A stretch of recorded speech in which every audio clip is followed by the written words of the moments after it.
May the Lord Jesus Christ bless you and open your spiritual eyes to see Jesus today. We welcome you to watch a broadcast by Jesus the Only Hope program.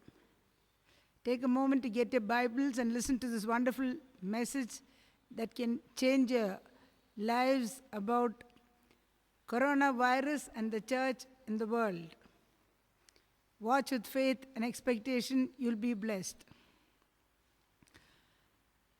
All glory be to Jesus. எல்லா மகிமையும் இயேசுவுக்கே.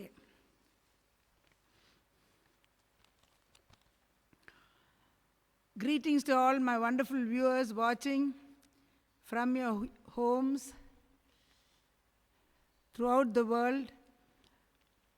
The next half hour can change your life forever. எல்லா மகிமையும் ஆண்டவராகிய இயேசு கிறிஸ்து ஒருவருக்கே. இந்த செய்தி கேட்டுக்கொண்டிருக்கிறவங்க வீடுகளில் ஒருத்தருக்கும் என்னுடைய வாழ்த்துக்கள். நீங்கள் வாரந்தோறும் செய்திகளை கேட்டுக்கொண்டிருக்கிறீர்கள். இந்த அடுத்த அரை மணி நேரம் உங்கள் வாழ்க்கையை தலைக்கீழியாக மாற்ற முடியும். When we listen to God's word will change everything in your life. கர்த்தருடைய வார்த்தை நீங்கள் கேட்கும்போது அந்த வார்த்தையின் வல்லமை உங்கள் வாழ்க்கையை எல்லாம் மாற்றிவிடும். The God we worship is an almighty God and has solution for whatever problem you are facing today. இன்றைக்கு நீங்கள் ஆராதிக்கிற தேவன் சர்வ வல்லமுள்ள தேவனாக இருக்கிறார். உங்களுக்கு எப்பேற்பட்ட பிரச்சனையாக இருந்தால் கூட ஆண்டவராகிய இயேசு கிறிஸ்து எல்லாவற்றிலும் மாற்ற முடியும். If you need prayer, call that number on the screen. For an instant breakthrough, உங்களுக்கு ஜெபம் தேவைப்பட்டால் கூட அந்த டெலிஃபோன் நம்பர் நீங்கள் கூப்பிடுங்கள். கர்த்தரை அந்த இடத்துல கூப்பிடும்போது அச்சனமே உங்களுக்கு விடுதலின் வாசல் திறக்கும். Shall we constrain him to come? அவரை நாம் வருந்தி அழைப்போமா? வாரும் வாரும் மகத்துவ தேவனே, வல்லமையாக இப்போ வந்திடும், வல்லமையாக இப்போ வந்திடும். வாரும் வாரும் மகத்துவ தேவனே, வல்லமையாக இப்போ வந்திடும், வல்லமையாக இப்போ வந்திடும்.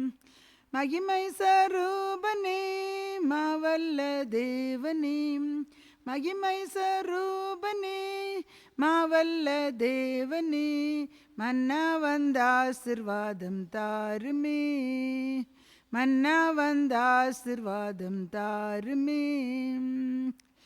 Amen. Hallelujah. Hallelujah. I praise God and thank Him for giving me this wonderful opportunity and great privilege to speak to all of you about what the Lord Jesus is about to do through His church in these changing times and seasons. சபை மூலியமாக கூட உலகத்திலேயும் கூட இந்த காலகட்டத்தில் இந்த மாறி வரும் சூழ்நிலையில் ஆண்டவராகிய இயேசு கிறிஸ்து செய்ய போகிற காரியத்தை பற்றி உங்களோடு பேசும்படிக்கு தேவன் கொடுத்த மகா பெரிய பாக்கியத்துக்கும் ஸ்லாக்கியத்துக்கும் நன்றியோடு அவரை துதிக்கிறேன். The news all around the world is doom and gloom, and if you keep listening to it all day long, they keep repeating it every half hour and it tends to attack your mind and oppress it. நாள்தோறும் நாளெல்லாம் கூட நாம் செய்தி உலக செய்திகளும் எல்லாம் கேட்டுக்கொண்டே இருந்தால் பயங்கரமான சூழ்நிலை பற்றி திருப்பி திருப்பி திருப்பி அந்த நியூஸு அவர்கள் போட்டுக்கொண்டே இருப்பார்கள். அரை மணி நேரத்துக்கு அந்த நியூஸ் அதே திருப்பி திருப்பி சொல்லிக்கொண்டு நாம் அதே கேட்டுக்கொண்டு இருந்தால் கூட நம்ம மனசு ஒடுக்கப்படும். நாம் சரியாக கூட யோசிக்க முடியாத அதே நம்மளை ஒரு வழியாக பண்ணிடும். The most important thing is it's good to go to God's word and see what the Lord has to say about all things happening around us and in the world. முக்கியமாக நாம் செய்ய வேண்டிய என்ன காரியமாக இருக்கிறது என்றால் கர்த்தருடைய வார்த்தையில் தேவன் இப்பொழுது நடக்கிற சம்பவங்களை பற்றியும் உலகத்திலையும் நடக்கிற காரியங்களை பற்றியும் அறியும்படிக்கு கர்த்தர் என்ன சொல்லுகிறார் என்று பார்க்கறது தான் முக்கியமான காரியம். We see what the psalmist says in Psalm 91 verse 9 and 10. Because you have made the Lord, who is my refuge, even the Most High, your dwelling place, no evil shall befall you, nor shall any plague come near your dwelling. சங்கீதம் 91 நாம் வாசிக்கிறோம் 9-10 வசனத்தில், எனக்கு அடைக்கலமாக இருக்கிற உன்னதமான கர்த்தரை உனக்கு தாபரமாக கொண்டாய். ஆகையால் பொல்லாப்பு உனக்கு நேரிடாது, வாதை உன் கூடாரத்தை அணுகாது. All you have to do to be protected from coronavirus and other plagues is to change your address. இப்போ நீங்கள் கொரோனா வைரஸ் என்ற கொள்ளை நோயினால் பாதுகாத்துக்கப்பட வேண்டும் என்றாலோ வேறு எந்த வாதை கூட உங்களை பாதுகாப்பில் வைக்கணும்னு சொன்னால் நீங்கள் இருக்கிற இடத்துலேருந்து உங்கள் அட்ரஸை மாற்றிக்க வேண்டியதாக இருக்குது. Your dwelling place has to be the Most High God, the Lord Jesus Christ. நீங்கள் வாசம் பண்ணுகிற உங்கள் அட்ரஸ் மாற வேண்டும். உன்னதமான தேவனுடைய மரவில் நீங்கள் வர வேண்டும். Nothing can come near you. அந்த இடத்துல நீங்கள் இருக்கும்போது எந்த காரியம் உங்ககிட்ட வர முடியாது. In Proverbs 18 verse 10 we read, the name of the Lord is a strong tower, the righteous run into it and are safe. நீதிமொழிகளின் புஸ்தகம் 18 அதிகாரம் 10 வசனத்தில் நாம் வாசிக்கிறோம், கர்த்தரின் நாமம் பலத்த துருகம், நீதிமான் அதில் ஓடி சுகமாயிருப்பார்கள். The Most High God is the Lord Jesus Christ, and in the name of the Lord Jesus Christ is your refuge. உன்னதமான தேவன் ஆண்டவராகிய இயேசு கிறிஸ்துவாக இருக்கிறார்கள். அங்கே தான் அவருடைய நாமத்தில் தான் உங்களுக்கு அடைக்கலும் பாதுகாப்பும் உள்ளது. அங்கே தான் நீங்கள் சுகமாக இருக்க முடியும். In the Old Testament, cities of refuge were there. For us, the name of the Lord Jesus Christ is our refuge. பழைய ஏற்பாட்டில் அடைக்கல பட்டணங்களை ஏற்படுத்தி வைத்திருந்தார்கள். இன்றைக்கு ஆண்டவராகிய இயேசு கிறிஸ்து நாமம் நமக்கு அடைக்கல பட்டணமாக இருக்கிறது. In the last 2 messages we saw how suddenly 2020 became a year for the wrath of God to come down on the people of the world through the attack of coronavirus pestilence. கடந்த 2 செய்திகளில் நாம் எதை பற்றி பார்த்தோம்? 2020 வருஷம் சடுதியில் எப்படி கர்த்தரோட கோபாக்கினி உலகத்தின் ஜனங்கள் மேலே கொரோனா வைரஸ் என்ற கொள்ளை நோய் மூலியமாக ஜனங்களை பாதிக்கப்பட்டதை பற்றி கேட்டோம். Thousands of people are dying around the world, and for the people of God, all the churches are being shut down. ஆயிரமான ஜனங்கள் உலகம் எங்கும் மரித்து மாண்டு போய் கொண்டிருக்கிறார்கள். கர்த்தருடைய ஜனங்களுக்கு சபைகள் எல்லாம் மூடப்பட்டிருந்தது. This has never happened before. எப்படி என்ன நடந்தால் கூட எந்த காலத்துலேயோ இந்த மாதிரி சம்பவிச்சதே கிடையாது. Why was this? இது ஏன் இப்படி சம்பவித்தது? First, the Lord wants to set His church in order and then the world. முதலாவது கர்த்தர் அவருடைய சபையை ஒழுங்குபடுத்த விரும்புகிறாரு, பிறகு உலகத்தின் ஜனங்களை. This whole year is for this purpose. இந்த முழு வருஷமே 2020 வருஷமே இந்த காரியம்தான் நடக்க போகுது. வேற ஒன்றும் செய்ய முடியாது யாருமே. Nobody can do anything in this year. You have to set your house in order, then God's house, and finally the world has to turn to their creator, the true and living God. முதலாவது உங்கள் வீட்டை ஒழுங்குபடுத்த வேண்டியதாக இருக்குது, உங்கள் வாழ்க்கையை ஒழுங்குபடுத்த வேண்டியதாக இருக்குது. பிறகு தேவனுடைய வீட்டு ஒழுங்குபடுத்தப்பட வேண்டும். பிறகு உலகத்தின் ஜனங்களெல்லாம் ஜீவனுள்ள தேவன் தன் சிருஷ்டிக்கிற இடத்துல திரும்ப வேண்டும். Things are going to be different from now on. இப்போ இதுலேருந்து இந்த வருஷத்துலேருந்து எல்லா காரியங்களும் மாறப்போகுது. Hallelujah. We also saw how in Isaiah chapter 1 the Lord told His people that He hated their vain sacrifices and did not want it. It was an abomination to Him. போன வாட்டி நாம் பார்த்தோம், ஏசாயா தீர்க்கதரிசி மூலியமா 1ஆம் அதிகாரத்தில் தேவன் பேசினது என்னவென்றால், உன்னுடைய வீண் காணிக்கைகளையும் பலிகளையும் எனக்கு அருவருப்பாக இருக்கிறதுன்னு சொல்லிட்டு சொன்னார்கள். என் பிரகாரத்தை இப்படி நீ மெதிக்க யார் சொன்னாங்கோ? Who asked you to trample my courts, he said. He is going to clean out his church. Hallelujah. Some people have made it a den of thieves too, like we read in the Gospels. தேவன் தன்னுடைய சபையை சுத்திகரிக்க போகிறார். ஒரு சில ஜனங்க என்ன பண்ணியிருக்கிறார்கள், அவர்கள் கள்ளர் கொகையாக மாற்றியிருக்கிறார்கள் கூட. சுவிசேஷத்தில் அதை பற்றி நாம் வாசிக்கிறோம். What happen in the Old Testament for God's people in such times, we should know about that also. That also we saw last time. பழைய ஏற்பாட்டில் ஜனங்களுக்கு, கர்த்தருடைய ஜனங்களுக்கு இந்த மாதிரி காலகட்டத்தில் மாறி வரும் சூழ்நிலையில் என்ன சம்பவிச்சதுன்னு நாம் பார்க்க வேண்டும், நான் அறிந்து கொள்ள வேண்டும். when the world goes down, the church goes up. உலகம் இறங்கி கீழே போகும்போது, அழிவுக்கு போகும்போது கர்த்தருடைய சபை கர்த்தர் தூக்கி எடுக்கிறாரு. one of the things which happened was a wealth transfer. இந்த மாதிரி சூழ்நிலையில் பழைய ஏற்பாட்டில் நம்ம பார்த்தா முதல்ல ஒரு காரியம் சம்பவித்தது என்னவா இருந்தது, அது சொத்து மாற்றப்படுகிறது. Proverbs 13:22 says, the wealth of the wicked is laid up for the just. நீதிமொழிகள் 13ஆம் அதிகாரம் 22ஆம் வசனத்தில் நம்ம என்ன வாசிக்கிறோம்? துன்மார்க்குடைய சொத்து நீதிமானுக்கு வைக்கப்பட்டுள்ளது என்று.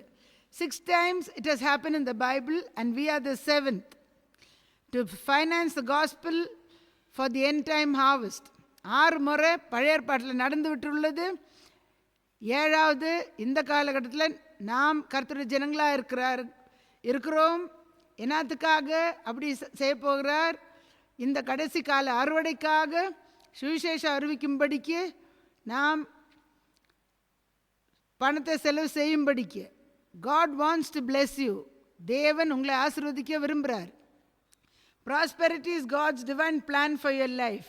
ஆசீர்வாதம் தேவனுடைய தெய்வீக திட்டம் உங்கள் வாழ்க்கைக்கு கர்த்தருடைய ஜனங்களுடைய வாழ்க்கைக்கு சம்பந்தப்பட்டது.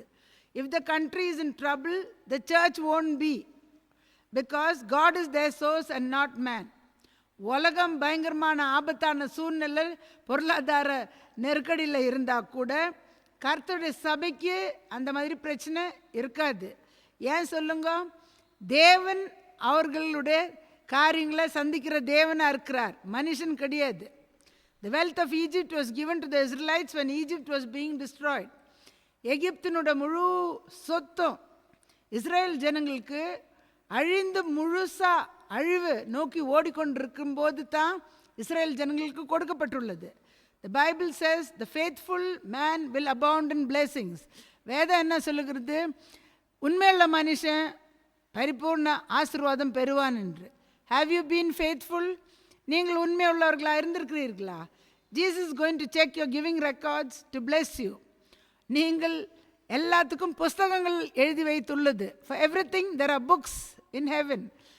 The Lord has maintained books to write about different things. புஸ்தகங்கள் எல்லாவற்றை பற்றி எழுதி வைத்துள்ளது. கர்த்தர் உங்களுக்கு சம்பந்தப்பட்ட புஸ்தகங்கள் எடுத்து உங்களை ஆசீர்வதிக்கும்படிக்கு அவர் பார்க்க போகிறார்கள். So you better get your record straight. எல்லாரோட பேர்லேயும் புஸ்தகம் உண்டு, கர்த்தருடைய ஜனங்க பேர்களில் புஸ்தகம் உண்டு. அப்போ அதில் குறைப்பட்டிருக்குதுன்னு சொன்னால் இந்த சந்தர்ப்பத்தில் நீங்கள் சரிப்படுத்த வேண்டிய ஒரு சந்தர்ப்பம் உங்களுக்கு கொடுக்கப்பட்டுள்ளது. ஏனென்றால் ஆசீர்வாதம் வரும்போது நம்ம புஸ்தகத்தில் குறைவாக இருந்தால் நம்ம பெற்றுக்கொள்ள முடியாது நிறைவான ஆசீர்வாதம். இப்போ நாம் அதை பற்றி ஜெபம் பண்ணி சரிப்படுத்துறதுக்கு நமக்கு ஒரு சந்தர்ப்பம். In this time you can pray, Jesus, if I have not given what I have to give to you, if I owe you anything, you show me so that I can set my records right. இயேசுவே, நான் கொடுக்காத போனால், எதனை கொடுக்காத இருந்தால் இந்த காலகட்டத்தில் கர்த்தாவே என்னை உணர்த்தும், என்னை காட்டும். நான் என்னுடைய காரியங்களை சரிப்படுத்தி உமக்கு கடனாளியாக இருக்காதபடிக்கு உம்முடைய காரியங்களை நான் சரிப்படுத்தும்படிக்கு என்னை உணர்த்தும் நீங்கள் ஜெபியுங்கள். Hallelujah. The righteous will prosper, says the word of God. தேவனுடைய வார்த்தை சொல்லுகிறது நீதிமான் செழிப்பார் என்று. The wealth transfers coming to the church and not the world. சொத்து மாற்றப்படுகிறது கர்த்தருடைய சபைக்கு வருது, உலகத்துக்கு கிடையாது. Bible says Moses was faithful in all God's house. வேதம் சொல்லுகிறது மோசே தேவனுடைய வீட்டில் எங்கும் உண்மையுள்ளவனாக இருந்தார் என்று. You want to be like Moses and receive his anointing? நீங்கள் மோசே போல இருந்து அவருடைய அபிஷேகம் பெற்றுக்கொள்ள விரும்புகிறீர்களா? We read in Hebrews chapter 3 verse 5 about this. And Moses was indeed faithful in all his house as a servant for a testimony of those things which would be spoken afterward.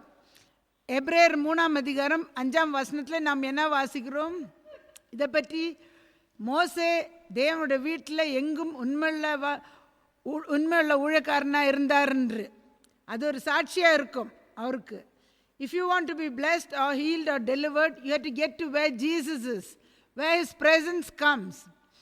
Only then miracles will happen. உங்களுக்கு சுகம் வேணுமென்றால், விடுதலை வேணுமென்றால், ஆசீர்வாதம் வேணுமென்றால் நீங்கள் ஒரு இடத்துக்கு போக வேண்டும். அது எங்கே என்றால் ஆண்டவராகிய இயேசு கிறிஸ்துவோட பிரசன்னம் எங்கே இருக்குதோ அங்கே தான் நீங்கள் போக வேண்டும். அங்கே தான் உங்களுக்கு சுகம் ஆகும், அங்கே தான் உங்களுக்கு அற்புதம் நடக்கும், அங்கே தான் உங்களுக்கு விடுதலை ஆகும். Today people of God do not know where Jesus is. That's a problem. இன்றைக்கி என்ன பிரச்சனை என்றால் கர்த்தருடைய ஜனங்களுக்கு ஆண்டவராகிய இயேசு கிறிஸ்து எங்கே வராருன்னு அவங்களுக்கு தெரியாத இருக்குது. The presence of the Lord was with the Israelites for 40 years as a pillar of cloud during the day and a pillar of fire by night. Israel ஜனங்களோடு தேவனுடைய பிரசன்னம் 40 வருஷம் அவங்களோடு இருந்தது. பகலில் மேகஸ்தம்பத்தினாலும் இரவில் அக்னி ஸ்தம்பத்தினாலும். When the cloud moved, all the people had to keep under it. மேகஸ்தம்பமும் புறப்பட்டு போகும்போது இஸ்ரேல் ஜனங்க அது உள்ள அதன் கீழே இருக்க வேண்டுமா இருந்தது. If anyone was hanging out far back, then the Amalekites would kill them. அவங்க பின்னாடி எங்கேயோ தொங்கின்னு இருந்தா அமலேக்கர் அவங்கள சாகடிப்பார்கள். There were 3 groups of people then and there are 3 groups of people now. Now too having knowledge in the things of God. அந்த காலத்திலேயே 3 விதமான கூட்டங்க இருந்தது ஜனங்கள். இந்த காலகட்டத்திலையும் அதே மாதிரி 3 விதமான கூட்டங்கள். தேவன் எங்கே இருக்கிறார் என்று அந்த அறிவு பெற்றவங்களும் பெற்றுக்கொள்ளாதவங்களும். The first group is the one walking under the cloud, knowing where the Lord is and having their ears open to what the Lord is saying. முதலாவது கூட்டம் யாராக இருந்தார்கள்? அந்த மேகஸ்தம்பத்தின் கீழே இருப்பார்கள். கர்த்தர் எங்கே இருக்கிறார் என்று அவர்கள் அறிந்திருந்தார்கள். அவர்கள் செவி திறந்து வைத்திருந்தார்கள் கர்த்தர் என்ன சொல்லுகிறார் என்று கேட்கறதுக்கு. Unless you have a strong prayer life, you can never know where the Lord is.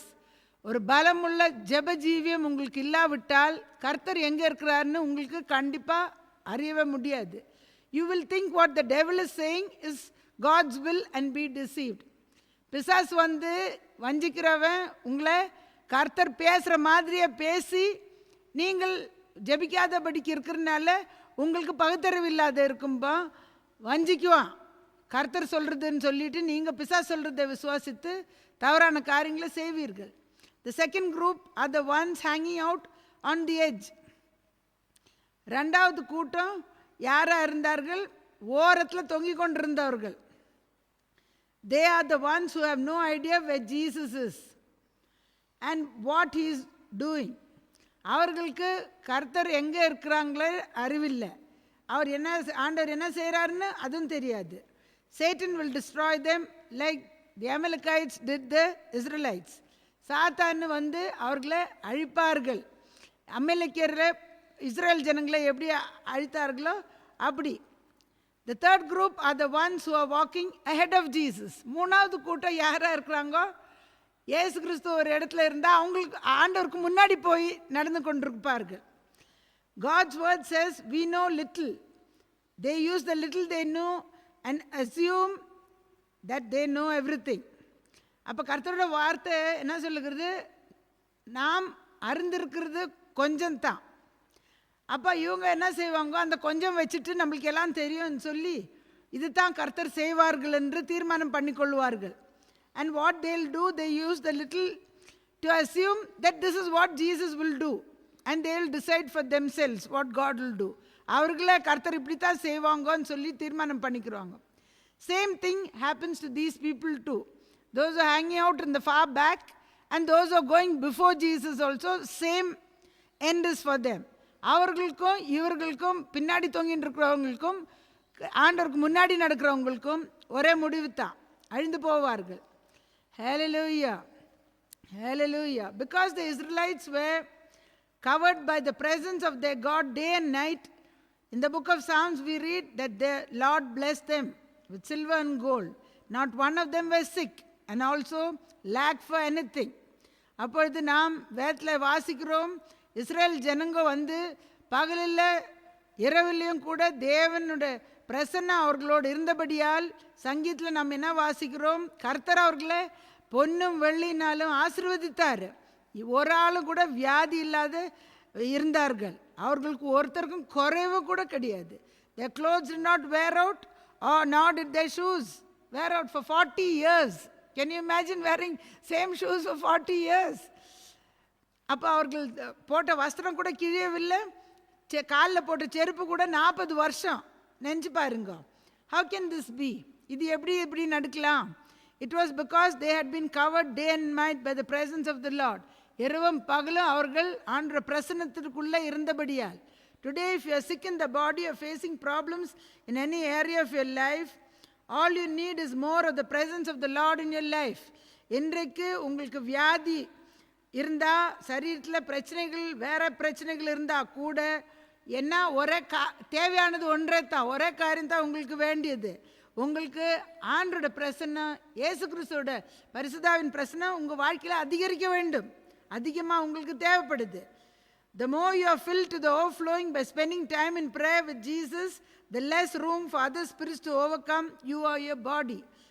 எவ்வளோ அதிகமாக நீங்கள் ஜெபம் செய்கிறீர்களோ, ஆண்டரோடு நேரத்தை செலவு செய்கிறீர்களோ, எவ்வளோ அதிகமாக நீ பரிசுத்தாவில நிரம்பி வழிகிறீர்களோ, அப்போ அவ்வளோ வேற ஆவிகள் உங்களை மேற்கொள்ளும்படிக்கு, பலவீனத்தின் ஆவி உங்கள் சரீரத்தையோ உங்களை மேற்கொள்ளும்படிக்கு இடமே இருக்காது.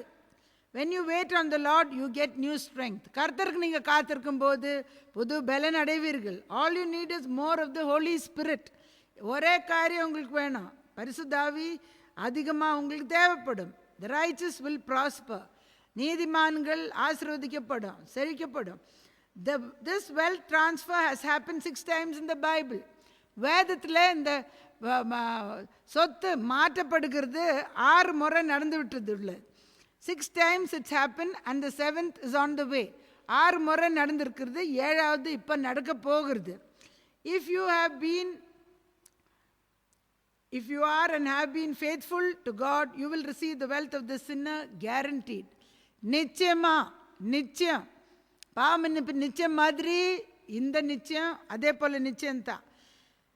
நீங்கள் தேவனுக்கு உண்மையாக இருந்திருக்கிறீர்கள் என்றால் துன்மார்க்குடைய சொத்து நிச்சயமாக உங்களிடத்தில் அது வரும். You ask, how can you say, எப்படி அப்படி சொல்லலான்னு கேட்கலாம். இட்ஸ் இன் த பைபிள், வேதத்தில் இது எழுதப்பட்டுள்ளது. Do you believe the Bible? Yes or no? நீங்கள் வேதத்தை விசுவாசிக்கிறீர்களா? ஆமாம் இல்லையா? You cannot believe the government, can you? இந்த அரசாங்கம் எப்படி செய்கிறாங்கன்னு நாம் விசுவாசிக்க முடியுமா? இல்லை. But you believe the Bible, ஆனால் நீங்கள் வேதத்தை விசுவாசிங்கள். then that's the way we have to go. The blessings come in that way. அந்த வழியில் தான் ஆசீர்வாதம் வரப்போகிறது. The first time God transferred the wealth of the sinner into the hands of the righteous was with Abraham. முதலாவது சொத்து மாற்றப்படுது. வேதத்தில் நாம் வாசிக்கிறோம், துன்மார்க்குடைய சொத்து நீதிமானுக்கு கொடுக்கப்பட்டது. ஆபிரகாமிடத்தில் அது சம்பவிச்ச பார்க்குறோம். In Genesis chapter 12 verse 10, Abraham went down to Egypt and he told Pharaoh that his wife Sarah was his sister and he took her because he liked her. ஆதியாகமம் 12:10 நாம் என்ன வாசிக்கிறோம்? ஆபிரகாம் வந்து எகிப்துக்கு போயிட்டு ஃபாரோன் இடத்துல மனைவியை சகோதரின்னு சொல்லி விட்டார். அப்போ ஃபாரோ வந்து அந்த சகோதரி அழகாக இருக்குதுன்னு சொல்லிட்டு அவருடைய அரண்மனைக்கு அந்த சாரால கூட்டி கொண்டு போய் விட்டார். For her sake he gave Abraham a lot of cattle, camels, gold and silver. மனைவிக்காகவே, அந்த மனைவின்னு தெரியல, சகோதரிக்காகவே ஆபிரகாமுக்கு அதிகமாக மிருக ஜீவனங்களும் ஒட்டகங்களும் பொன்னும் வெள்ளியும் அதிகமாக அந்த ராஜா கொடுத்தார், ஃபாரோ கொடுத்தார். Basically he was buying her. சாரால விலை கொடுத்து தான் வாங்கி கொண்டிருந்தார். Then God intervened and he return Sarah to Abraham.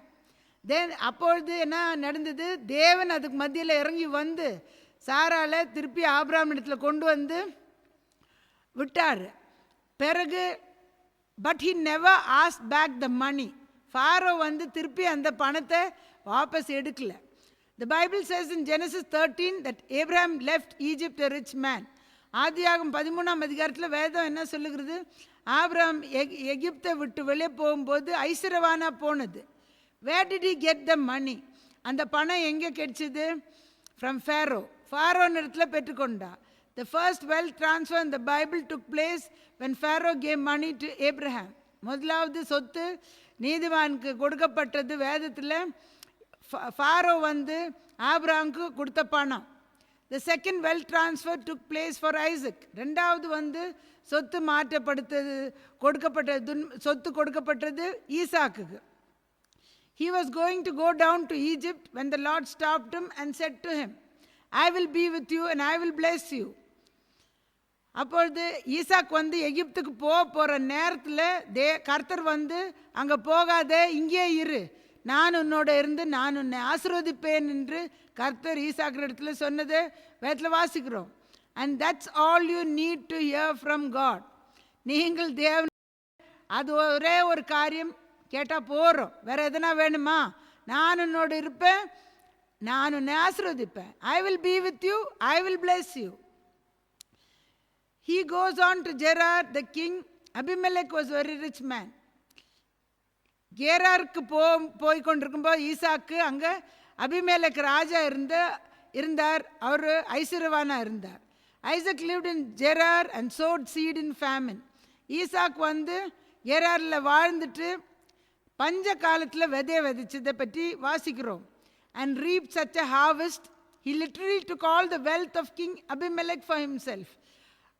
100 மடங்கு ஆசீர்வாதத்தை அறுவடை பெற்றுக்கொண்டு ஈசாக்கு அபிமெலேக் ராஜாவோட ஐஸ்வர்யத்தை எல்லாம் அவர் எடுத்துக்கொண்டதை நாம் வாசிக்கிறோம். God gave the wealth of King Abimelech to Isaac. Abimelech ராஜாவோட ஐஸ்வர்யத்தை ஈசாக்குக்கு தேவன் கொடுத்தார். The third from the sinner was received by Jacob. துன்மார்க்குடைய சொத்து மூணாவது வந்து கொடுக்கப்படுறது யாக்கோபுக்கு. When Jacob fled from his brother Esau, he went to his uncle Laban, who deceived him 10 times and changed his wages 10 times. ஏசாவுக்கிட்ட பயந்து லாபான் இடத்துல யாக்கோப் ஓடி போய் கொண்டு போன போது என்ன நடந்தது? 10 மடங்கு அவருடைய கூலியை ஜாஸ்தி பண்ணதை பார்க்குறோம். God began to prosper him. தேவன் தன்னை ஆசீர்வதிக்க ஆரம்பித்தார். In Genesis 31 verse 6 to 9, he told his 2 wives clearly, God has given me your father's cattle. God gave me what belongs to your father and now is mine. ஆதியாகமம் 31ஆம் அதிகாரம் 6-9 நம்ம என்ன வாசிக்கிறோம்? தேவன் வந்து உங்கள் தகப்பனுடைய ஐஸ்வர்யத்தை எல்லாம் எனக்கு கொடுத்து விட்டுருக்கிறாரு. He left there a rich man. Yakob அந்த இடத்துலேருந்து போகும்போது ஐஸ்வர்யவானா போனார். God gave Jacob the wealth of Laban. லாபானோட ஐஸ்வர்யத்தை யாக்கோபுக்கு தேவன் கொடுத்தார். God intervened in his creation to bless Jacob. தேவன் தன்னுடைய சிருஷ்டிப்பிலேயே நடுவில் வந்து மாற்றி யாக்கோபை ஆசீர்வதித்தை நம்ம வாசிக்கிறோம். Can you imagine?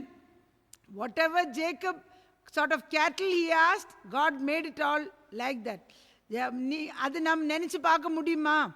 என்ன மாதிரி மிருக ஜீவனை வேணும்னு, மாடுகளை வேணும்னு சொல்லி யாக்கோப் கேட்டதோ தேவன் அந்த மாதிரியே உண்டாக்கி சிருஷ்டிச்சு கொடுத்தார். I am telling you that God will intervene in his creation to bless you again. தன்னுடைய சிருஷ்டிப்பை மாற்றி தேவன் உங்களே ஆசீர்வதிக்க திருப்பி அவர் அப்படியே செய்வார். Hallelujah. Hallelujah. Thank you, Jesus. The fourth wealth transfer was with Joseph. he was a slave in prison. நாலாவது வந்து யோசேப்பு. யோசேப்பு வந்து சிறையில் அடிமையாக இருந்தது. One day God gave him favor and hallelujah, he became the next richest man next to Pharaoh in 1 hour. தேவனுடைய கிருபை தயவு யோசேப் மேலே இருந்ததுனால ஒரே மணி நேரத்தில் ஃபாரோ பக்கத்தில் அந்த எகிப்து தேசத்துக்கு வல்லமையுள்ள ஃபாரோக்கு அடுத்த மனுஷனா உயர்த்தி சிங்காசனத்து மேலே யோசேப்பை தேவன் உட்கார வைத்தார். He became the richest man next to Pharaoh in 1 hour. ஒரே மணி நேரத்தில் ஐஸ்வர்யவானா தேவன் யோசேப்பை மாற்றினதை பற்றி பார்க்குறோம். நான் இப்பொழுது உங்களுக்காக ஜெபிக்க போகிறேன். I'm going to pray for you now. The Lord is able to bless you and answer all your prayer requests. Just call upon him right now.